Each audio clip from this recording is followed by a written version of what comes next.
वाल्मिक कराड सुदर्शन घुलेला तुरुंगामध्ये मारहाण झाल्याची बातमी कळतीये। सूत्रांकडून ही माहिती येते। महादेव गीते, अक्षय आठवलेकडून मारहाण झाल्याचं कळतंय। बीडच्या जेलमध्ये दोघांना मारहाण झाल्याची माहिती कळतीये।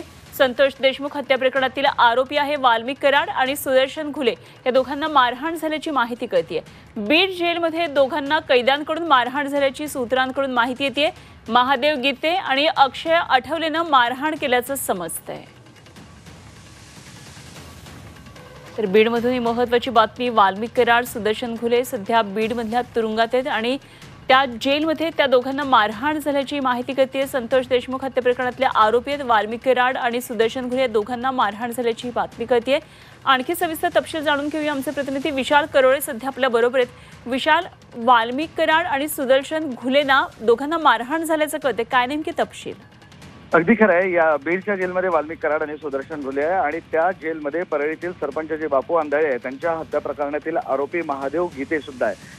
कराड, घुले आणि या गीतेमध्ये राजकीय वैमनस्य आहे। याआधी त्यांचे वाद झाले होते आणि आज सकाळी त्यांच्यात काही शाब्दिक चकमक झाली अशी माहिती आपल्याला सूत्रांकडून मिळते आणि या शाब्दिक चकमकीनंतर हे दोन्ही गट भिडले आणि एकमेकांना मारहाण केली अशा पद्धतीची माहिती मिळते। मात्र मध्येच जेल प्रशासनानं त्यात हस्तक्षेप केला आणि या दोन्ही आरोपींना वेगवेगळे केलं। मात्र या मारहाणीत वाल्मिक कराडला आणि सुदर्शन घुले याला मारहाण झाली आहे आणि महादेव गीते आणि अक्षय आठवले हे जे बापू आंधळेच्या खुना प्रकरणातले गुन्हेगार आहे यांच्याकडनं ही मारहाण झाल्याची आपल्याला सूत्राकडनं माहिती मिळते। अनुपमा, विशाल, एकंदरीतच बाहेर ज्याप्रमाणे हे सगळेजण टोळी युद्ध करत होते, त्यांचं एक गँगवर होतं, तसंच हे तुरुंगात सुद्धा झालंय असं म्हणावं लागेल।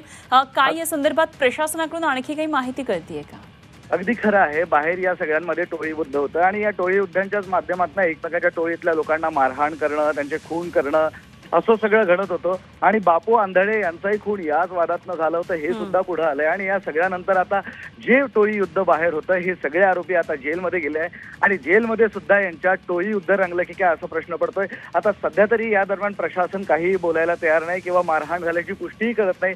मात्र सूत्राकडून आपल्याला जी माहिती मिळते त्यानुसार आज सकाळी पहिले यांच्यामध्ये एक शाब्दिक चकमक झाली आणि त्याचं पर्यावरण हाणामारीत झालं आणि त्यानंतर जेल प्रशासनाने या दोन्ही गटातील लोकांना दूर दूर केलंय आणि ही मारहाण थांबवली। मात्र या सगळ्यात वाल्मिक कराड आणि सुदर्शन घुले यांना मारहाण झाली असल्याची प्राथमिक माहिती कळते। त्यांच्या उपचार करण्यासाठी सुद्धा डॉक्टर्स हे जेलमध्ये गेले अशी माहिती आपल्याला मिळते। धन्यवाद विशाल, दिलेल्या सगळ्या सविस्तर माहितीसाठी। विशाल करोळे आमचे प्रतिनिधी आपल्या बरोबर होते।